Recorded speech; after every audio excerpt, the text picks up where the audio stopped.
السلام عليكم، كي داير اخوات؟ كلشي بخير، كلشي مزيان.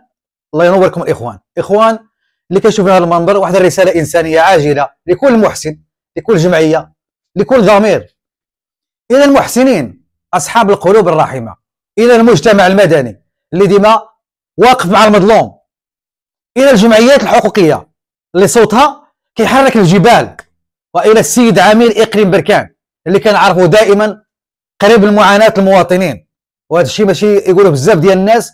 نتمنى هذه الرساله تضامن ونداء استغاثه من دوار الخضران، جماعه العتامنه، اقليم بركان، فيها جوج ديال العائلات مرضى الاخوان، مرض، كاين اطفال توحد، كاين واحد المريضه بالسرطان، واقفين اليوم على حافه التشرد بسبب قرار افراغ الله يرحم.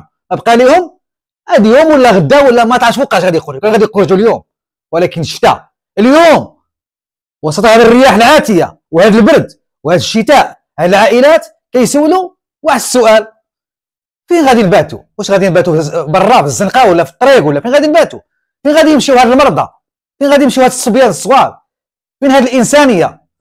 نطلب منكم قبل كل شيء ان تمدوا يدكم لهم، ان تزوروهم، ان تسمعوهم، اللي داخل الوطن خارج الوطن، كاع الناس ضامنوا معاهم، وقفوا مع هاد الناس هادو، لان الخير كيبان، هذا هو الخير الحقيقي. ما بغيناش نقولوا غدا يوقع المحظور، ما بغيناش نشوفوا عائله كامله وسط البرد بلا مأوى. انا كنهضر ما قلب انا بالحرقه ديالي، ماشي ما بغيناش نبقاو نبكيو من بعد على كارثه كان ممكن نتفاداوها.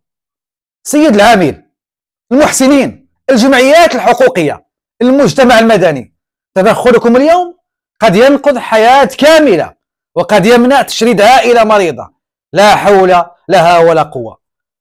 ربي ارجى لها الرساله، يا رب ارجى لها الرساله توصل قلوبكم قبل اذانكم. تضامن ماشي اختيار، تضامن واجب انساني، ونتمناو اللهم اجعل هذا النداء سببا في فرج قريب، في فرج قريب ان شاء الله. ومع السلامه، واحبكم في الله. مع السلامه الاخوان.